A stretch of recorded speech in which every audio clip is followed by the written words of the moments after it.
Advanced Psychoproctology for Beginners, Ahole Diagnosis, Treatment, and Prevention with Dr. Jeremy Sherman.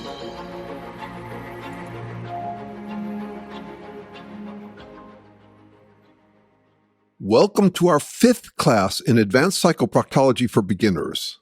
Today we'll survey the natural history of aholes, starting from the origins of life, which, yes, is a long way to go back. Still, it's an attempt to put aholes in context on the scientific assumption that the best way to categorize accurately is to explain how a category emerged from what preceded it. Contrary to popular opinion, Darwin didn't explain the origins of life, and he knew it. He assumed an origin and admitted he didn't know what it was. He closed his masterpiece on the origins of the species with a line about how life's struggle for existence was breathed into a few forms or into one. Breathed is at best metaphorical, probably to accommodate religiosity in Victorian England.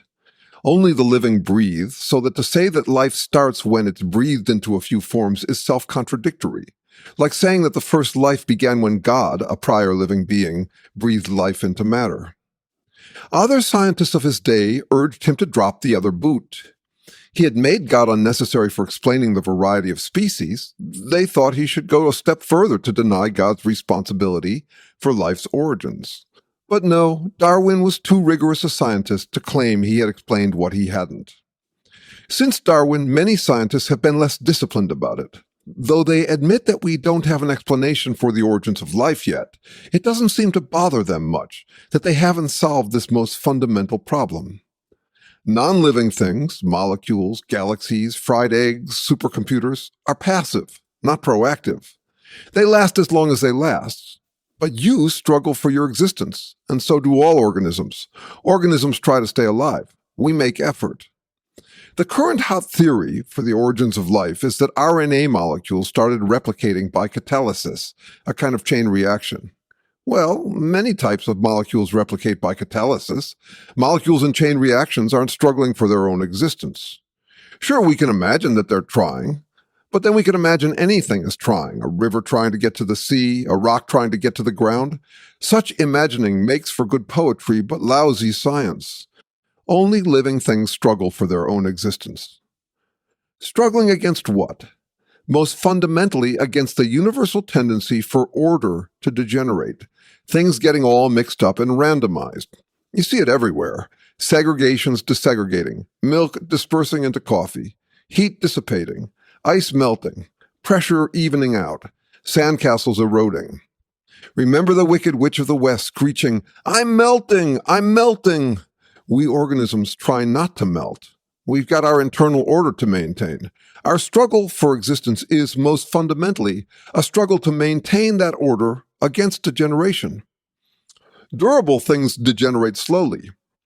Rock erosion takes eons. In contrast, we living beings aren't durable, but soft, squishy, and vulnerable, readily degenerated. Observe a decaying corpse to appreciate what our struggle for existence keeps at bay.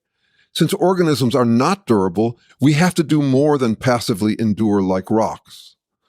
Life must have started as a chance chemical process that regenerated what degenerates. In other words, self-repair or self-healing. Self-healing is even more primary to life than self-reproduction. After all, you can't produce offspring if you've already degenerated. We do have to be somewhat durable. For example, organisms are self-contained in selectively permeable surfaces that also need to be regenerated. We all have our surfaces protecting us against the elements, for example, your skin. Day and night, we humans are regenerating skin, sloughing off dead skin cells and regenerating new ones to maintain our protection against the elements that would otherwise degenerate us. And that's just skin. On even your slouchiest day, you regenerate 242 billion cells throughout your body. That's the necessary self-regeneration you have to keep doing in real time to replace what degenerates. It's like running to stay in place, to keep decay at bay. Simplifying, we could describe the 2 top priorities for all living beings as sealing and healing. Sealing ourselves to protect against degeneration and healing what degenerates, including healing our ceilings. you know what healing and sealing is like from everyday life. You've got your protection from the elements, for example, your clothes and the roof over your head. In time, your roof leaks and your clothes wear out, so you work for income to stay housed and clothed. And for that, you need energy, so you also work to keep food on your table. You hustle to regenerate your degeneratable protection from the elements. All organisms do that, working not just to keep their self-protection intact, but to repair everything about them that degenerates despite the protection. Even with our effort to self-regenerate and self-protect, to heal and seal, we eventually degenerate and die, but often not before regenerating offspring that in turn protect against degeneration and regenerate what degenerates. The universal tendency for everything to degenerate is called the second law of thermodynamics. Not a great name for several reasons. For one, it's the first. Ask any scientist. The second law tendency for order to degenerate is the most reliable tendency in our universe. For another, it's not a law. No one's enforcing it. Why order degenerates is simple and obvious. Spill a box of toothpicks. What are the odds that they'll all land in anywhere near perfect alignment? Low, right? Really, really low. There are vastly more disordered, irregular configurations than ordered, regularized configurations. So what do you get when you take things regularized like a box of toothpicks and let them loose? You get degeneration of order, not by some imposed law and order regulation, but by the opposite, by the freedom to interact any which way, like spilled toothpicks, way more likely to end up disordered than all lined up. Laws are imposed, keeping things from falling as they will, but the second law is about how things fall as they will. It's also not a great name because though it explains thermal dynamics, it's not just about heat or even just about energy. The toothpicks falling from ordered to disordered doesn't make an energetic difference, and yet the explanation for the mess on your floor, the melting away of the toothpick's alignment, is the same statistical inevitability. They're just far more mixed up than ordered states. Still, the energy implications are important. Energy is simply the second law playing out. In other words, segregations or order degenerating. Energy is not a thing, though we talk about it as though it is. We might say that when cooking frozen pizza, we're pumping energy into it. But no, it's just a degenerated segregation. At first, the frozen pizza was isolated, segregated from the hot oven. Then you allow them to interact, and the segregation degenerates. The oven cooler, the pizza warmer, molecular speeds all mixed up. Scientists used to think that heat was a substance that moved from one body to another. They gave it the name caloric. But once they had an explanation for how heating happens, they replaced caloric with the concept of an energy gradient, in effect a slope down which order falls towards disorder. For example, segregated hot and cold becoming desegregated, all mixed up. What scientists did in replacing the concept of caloric with the concept of energy gradients is like what we'll be doing with the term a-hole. Once we have an explanation for how people become a-holes, we'll be able to coin a more accurate descriptive name. Engineers are wranglers running energy gradients through mazes, circuits made out of durable materials like pipes and insulated wire. Why durable? Because energy tends to degenerate anything in its path, like the damage a hurricane does to a town. Energy gradients are harnessable to produce the work we want, but we don't want it doing just any work because most of its work is degenerative. Imagine closing your eyes and flailing a sledgehammer around your home. You would do a lot of work, but yielding far more disorder than order. Okay, so here's life's challenge. It takes energy gradients to do the work to regenerate ourselves, but energy gradients are just what degenerate us. That's a problem from the beginning of life. To regenerate, organisms have to interact selectively, using energy gradients that enable them to regenerate while protecting against energy gradients that would degenerate them. Every organism is an island of self-regeneration that persists only by selectively importing and exporting the right energy gradients. Which energy gradients are right? The ones we can use to regenerate ourselves, not the ones that degenerate us. You have to keep toxins out while you let nutrients in. Eat burgers, not rat poison. Drink water, not bleach. Breathe oxygen, not mustard gas. That's selective interaction, and it's going to be important to our explanation for the evolution of a-holes. All organisms have to be picky about their interactions. We could even say that a serenity prayer emerges at the origins of life. Grant me protection against the energy gradients that will degenerate me, interaction with the energy gradients I can use to regenerate me, and the wisdom to notice the difference. Now, biological wisdom isn't like human wisdom. Still, there's what could be called adaptive know-how. In most organisms, it's unfelt and unconscious. It's the know-how to interact selectively with the energy gradients that the organism can use to regenerate, not degenerate itself. That unfelt, unconscious know-how continues in us humans too, in all the self-repair and healing that goes on under the hood while you go about your feeling, thinking business. Most organisms don't know or feel their adaptive know-how.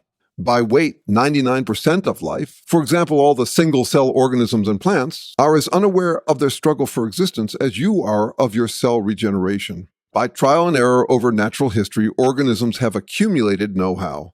That trial and error process is called natural selection, not that it's doing any active selecting. Natural selection is not like farmers picking the best seeds to replant, Noah picking animals for the ark, or God choosing people to go on to heaven. Natural selection is just the second law applied to organisms' struggle for existence. It's the inevitable degeneration of those organisms that don't have the necessary adaptive know-how to heal and seal themselves given their circumstances. That adaptive know-how includes a whole lot of selective interaction, an organism's ability to interact with what helps and not with what harms them in their struggle for existence. An organism's adapted fittedness is its ability to exploit opportunities to regenerate itself while protecting against threats that would degenerate itself. All organisms have to have that adaptive know-how, or they degenerate and die. Within each organism, selective interaction is like a ratchet. You take in energy, you regenerate. You lock down what regeneration you've accomplished. Regeneration and protection against degeneration are a ratchet, sort of like a car jack. Over natural history, organisms have accumulated more reliable ways to prevent their degeneration. As organisms evolve better adaptive know-how, including better selective interaction for exploiting opportunities and avoiding threats, they get more robust and resilient, more likely to keep generating than degenerating, less fragile, more likely to continue proliferating. Not that there are any certainties. Life's ratcheting is also different from a car jack's. The car jack is designed to be durable and reliable, and it's not trying to do anything. In contrast, we're self-ratcheting, fragile, neither designed nor reliable. The tiniest miscalculation could get you killed. A meteor could wipe us all out. One wiped out 90% of all species about 250 million years ago, or as late as December 10th, if you scrunched all of the universe's history into 1 year. Life's an iffy business. Our trial and error process of self-regeneration could be wiped out by a pandemic, meteor, climate change, or nuclear war. Like a game board tossed in the air, pieces flying everywhere. Game over. We are all fallible. On a side note, people wonder whether we have free will or are determined, and they're hoping that we're free. But really, we don't just want freedom. We want a successful combination of freedom and determinism. We want the freedom to rise to greater fitness and the determinism to keep us from falling. No ceiling, but a solid floor that follows us up as we climb. Nothing holding us back, but plenty keeping us from dropping.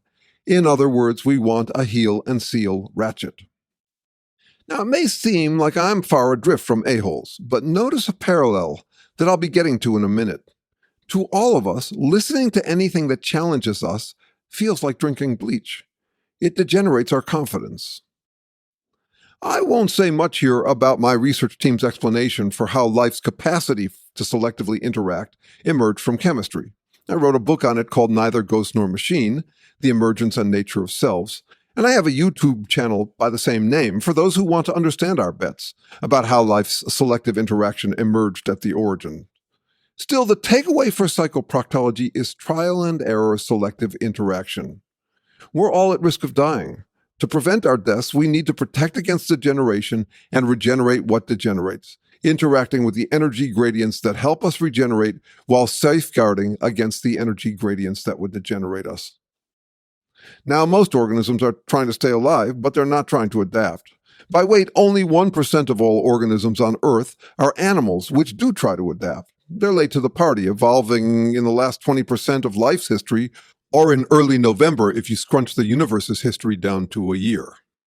Animals are mobile and have nervous systems to guide them around, a kind of internal representation of what's good and bad for them. With nervous systems, animals have a second way to ratchet by trial and error, learning the wisdom to notice the differences that make a difference through their lifetimes. Nervous systems give them a visceral yum attraction to what's likely to regenerate them and a visceral yuck avoidance in response to what's likely to degenerate them. Animals don't just evolve, they also learn by pleasure and pain. Yum and yuck, trial and error.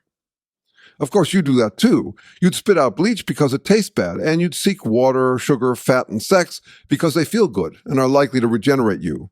Not that our feelings are the perfect guide. Lots of yummy things are terrible for self-regeneration. Heroin, for example. And lots of yucky tasting things are good for self-regeneration. Kale tends to be less tasty than fried Oreos, but it's better for self-regeneration. Now, humans are animals that don't just selectively interact the way plants do, through unfelt and unconscious adaptive know-how accumulated over eons of trial and error natural selection. And we don't just add feelings and emotions to the mix the way other animals do, interacting with what feels good and not interacting with what feels bad. We do both, but not just. We have evolved another trial and error process of selective interaction made possible by language. Words, or technically symbols. We have evolved a capacity to give names to things, and not just proper names, but categorical names, for everything real or imagined. We can combine these names in infinite variety to generate concepts and ideas. To illustrate, picture this. A mouse in a pink tutu dancing and singing Mary Had a Little Lamb atop the entire universe under a fireworks show made of glowing sugar with a backup band of neon rhinoceroses. That may be difficult, but you sort of get the picture I aim to illustrate through these words. Could the most intelligent chimp, dolphin, or dog get the picture? Of course not. And not just because they don't understand English, but because they don't have language. They are not symbolic species like us. Other organisms communicate, but not in symbols. They communicate in what are called indexes, behaviors and sounds that point, like index fingers. For example, vervet monkeys have 3 distinct warning calls that index to different approaching threats to their troop. Indexes lack the combinatorial possibilities of language, which is not just pointing, but a whole system of tokens of a type. Letters, for example, combined into words, and words combined into sentences. A system integrated through grammars or syntax. Words don't just point to this or that, they can point to each other.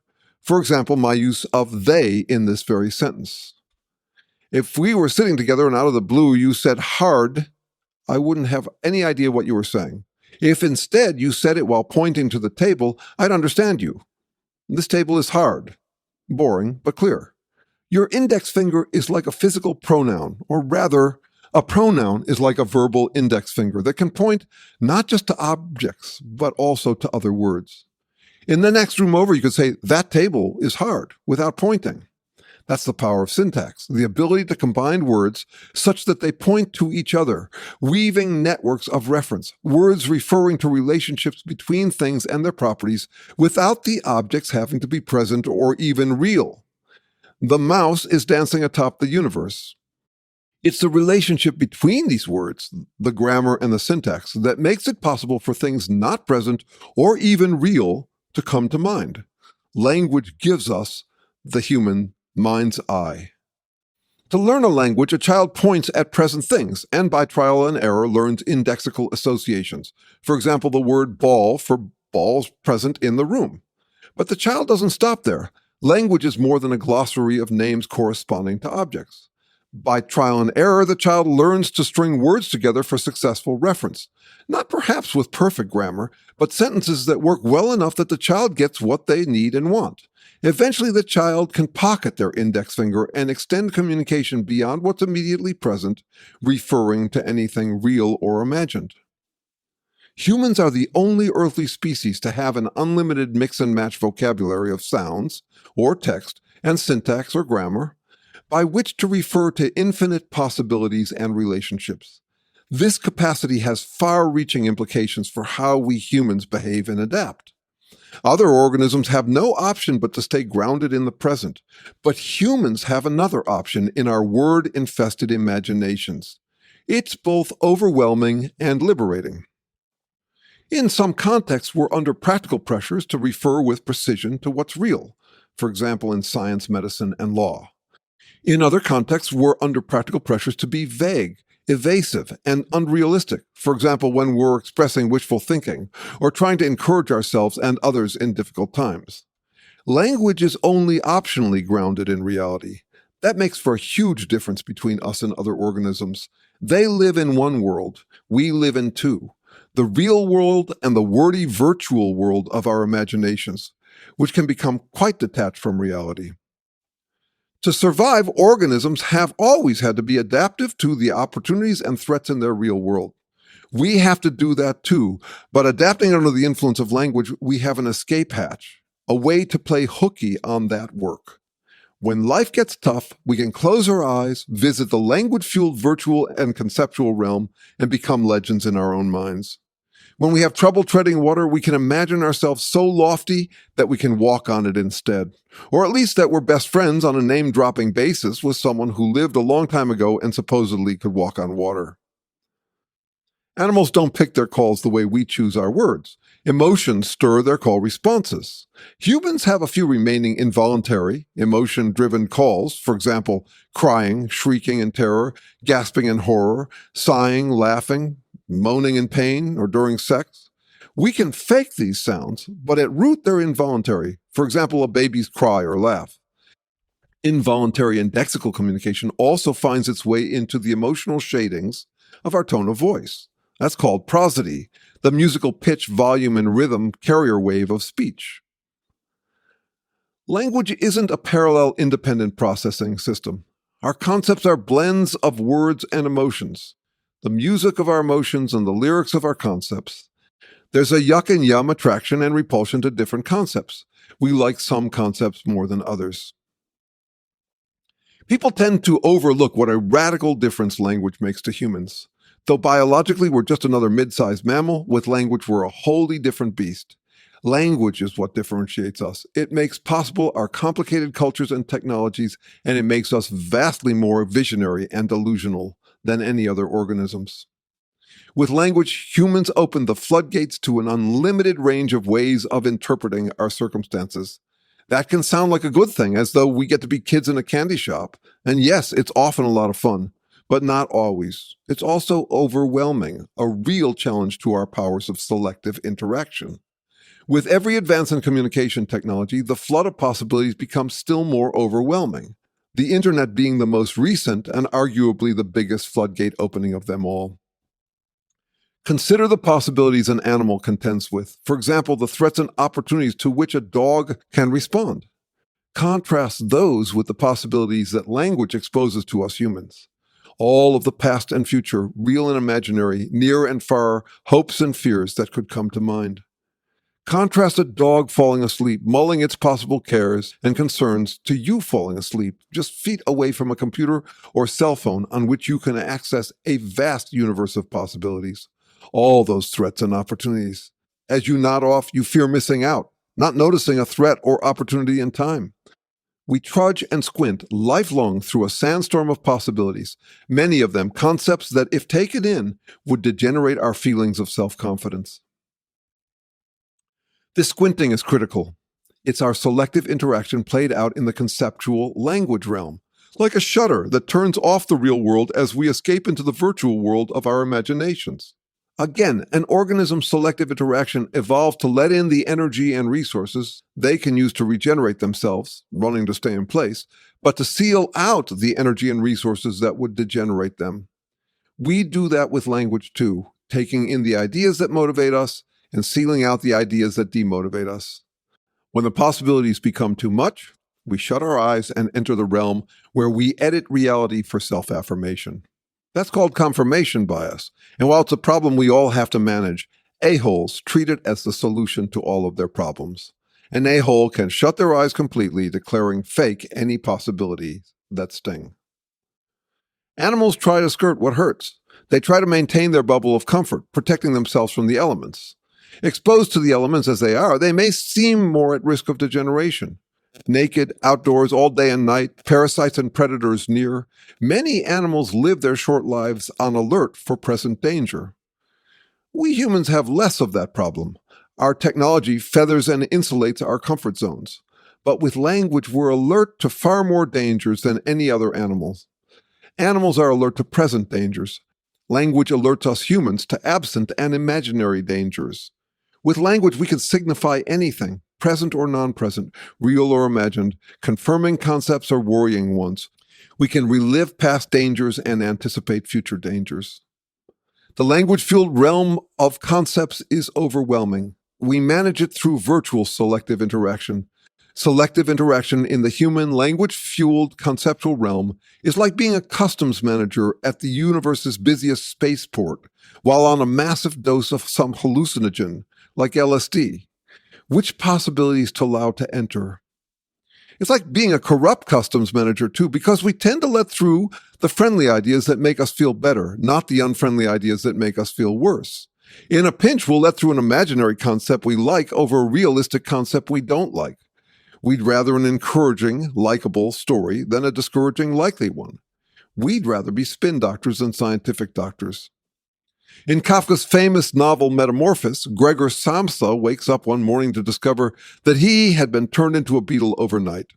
That's terrifying for sure, but not as terrifying as it would be for a beetle to be turned into Gregor Samsa overnight, suddenly exposed to all the possibilities with which humans contend. No wonder we give children a few years to grow up. The erosive sandstorm of possibilities made by language takes some getting used to. No wonder so many adolescents pay attention to the wrong threats and opportunities. And no wonder they can be so cocky about it, because the obvious way to handle such overwhelm is through an intensified my way or the highway, I'm in charge here, a-hole attitude. Language doesn't just overexpose us to possible threats and opportunities, it also gives us easy ways to deflect any that we don't want to consider. Corrupt, hallucinating customs officers that we are, we've got at the tip of our fingers and the tips of our tongues a button that opens a trapdoor to dispose of any discouraging words. In a pinch, we can rationalize anything in ways no other creature can. What do you get when you cross yum or yuck emotions with language? You get language that can rationalize any emotion. With language, we can give ourselves fictional pep talks, confidence-regenerating wishful thinking that enables us to dismiss and deflect confidence-degenerating realities. Living in these two worlds, we can duck out of reality, close our eyes, and live in cognitive dissonance-free bubbles where never is heard a discouraging word, or if it's heard, it's quickly dismissed or trivialized. Language frees us to compress big threats down to compact concepts. For example, we can compact all the daily suffering of millions of people down to 3 syllables as world hunger, or the threat to all life as climate change. Thus, to name it is to tame it cuts both ways. We can manage threats once we've named them, but we can also make them sound tamer than they are. Language gives us the power to distort proportions, making bigger threats seem smaller and smaller threats seem bigger. That's very handy for threat displacement. Just as we can pinch ourselves when getting a shot so we don't feel the pain, we can blow trivial threats up into existential crises to distract from real crises. The selective interaction of confirmation bias, interacting with the concepts that regenerate our motivation while protecting against the concepts that threaten to degenerate our motivations. In short, language imposes way too many concepts and affords us easy ways to rationalize, ignoring any we don't like. That's the human condition, and if anything will end us as a species, that's it, pretending we can ignore reality if it threatens to degenerate our motivations. For 3.8 billion years, life has been adapting to reality through the school of hard knocks. Then along came humans who can rationalize playing hooky, skipping out of reality's school of hard knocks. We are an inherently anxious species, and in compensation, with language, an inherently evasive species. We're like a species scramble ratcheting up vines on a steep and deadly cliffside, trying to grab the stronger vines, ones that we can safely grip for the next ratchet up. Around us, people are falling to their deaths, having seized the wrong vine. We'd like to think that can't happen to us, but something in us knows it can. We yearn to stop climbing. We close our eyes and dream of reaching some safe plateau atop the cliff where we can rest, absolutely safe and free. But which vine? So many to choose from. And then we hear someone shouting from down the way that they found the one true vine, sturdy enough to carry anyone up to the most glorious plateau, where we would be absolutely safe and free even to laugh at others down below, still climbing, and to even toss rocks down on them, because the more unsafe we can make them feel, the safer we'll feel. That shouting voice is a charismatic and convincing siren call. We see people flocking to grab the vine, all of them confident, too, once they catch it. Here's where we've been and what we've surveyed, starting from this in the physical sciences. With time, everything free to interact gets mixed up like strewn toothpicks. That process explains energy. For example, how a frozen pizza gets heated and the oven cooled through the desegregation of segregations, the degeneration of order. Heating something is really allowing a difference in temperatures to mix. Organisms try to not get mixed up like that because it's deadly. We try to keep our shit together, but separate, organized, our parts where they belong, not in some mixed up, melted down slurry. That takes effort, which requires energy gradients, which can also degenerate us. So we have to interact selectively. Adaptive know-how is selective interaction. For example, eating food but not rat poison.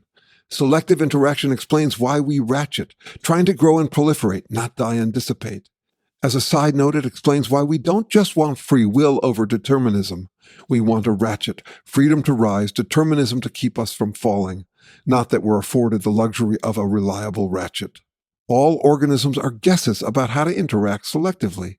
We're all trials in natural selection's passive trial and error process, wherein those organisms whose selective interaction fits their real threats and opportunities survive and proliferate. Some guesses work, some don't. No guarantees, though we sure would like one. Most organisms selectively interact with their reality without feeling or thinking about it. Animals selectively interact also via feelings and emotions that guide their learning, but not thinking about it the way we do because they don't have language. They have indexical calls, but language is different. And we humans selectively interact while feeling and thinking about it, working and playing with concepts that make us more visionary and more delusional than other organisms, delusional in ways that can shut out the very reality that, to survive, we had better fit. Humans are more anxious than other organisms because, especially these days, we're inundated by possibilities.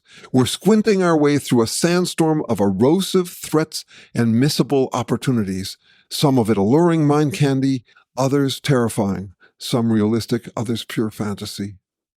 We prefer the mind candy ideas, however far-fetched, about how things will go right for us, enabling us to ratchet to a surefire plateau of glory, even if the mind candy ideas are pure self-aggrandizing delusion.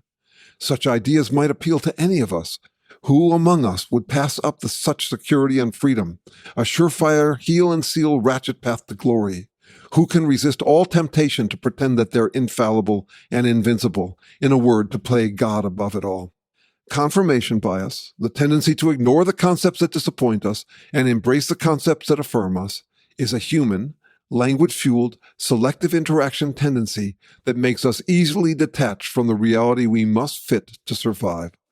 When things get dicey and challenging, we can shut our eyes on reality.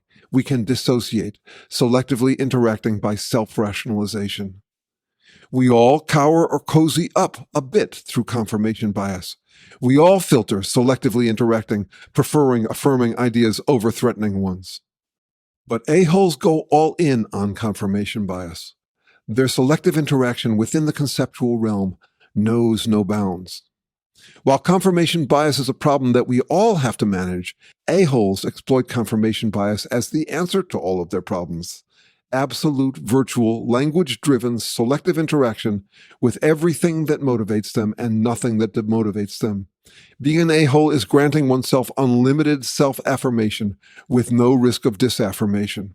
It's the dream of getting off those vines and onto a safe plateau above it all, where you can bask in your glory and toss rocks down on any rivals still climbing. In the next two sessions, we'll begin to explore in very familiar and practical terms how aholes manage to maintain their absolute selective interaction in the virtual languaged realm. In the two classes that follow, we'll survey detours that people take to what could be called aholia, the domain of the ahole, the plateau above it all. We'll follow that with a session on naming them and the ahole tells by which to decide whether you're dealing with an ahole. And then finally, what you've been waiting for, sessions on the challenging work of humbly humbling people who are absolutely and solely committed to remaining unhumbled, people who through absolute confirmation bias block all discouragement. See you next class.